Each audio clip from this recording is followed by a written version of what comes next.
1964 Daytona Rescue. Uh-oh. This don't look good. Oh no. It's blown apart. Yep, dash is out. This thing had more wiring issues than I could fix with the dash still in the car, so decided to pull the dash out. I've got another dash I'm going to put in temporarily. So, but all the wiring harness is out from under the hood. There, you notice the grill and the air deflector's off. They're over here, and we'll go ahead and clean those up while we got them off.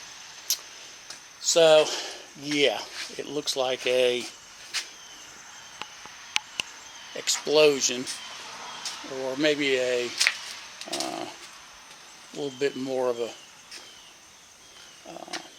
organized explosion, but pretty much everything, all the dash and wiring's out. So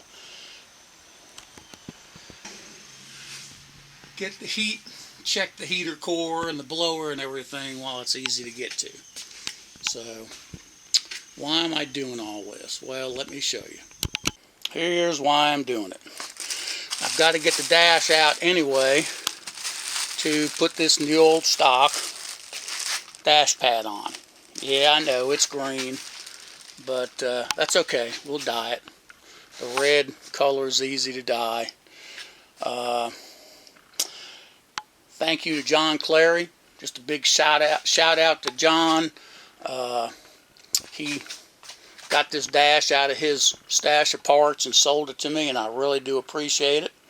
Has a glove box door also, so we'll strip the old cover off the old dash and put this one on it and dye it.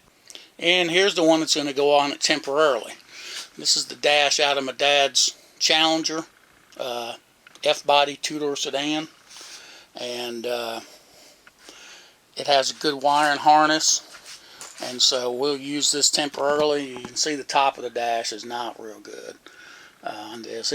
I've got a new dash pad, new old stock one for this too, but we'll put this one in temporarily. We'll use the harness that's already attached to it, and I'm not sure if I'm going to fix the harness that's originally in the Daytona and reuse that, or whether I'll just keep this harness with the new dash. Haven't figured that out yet.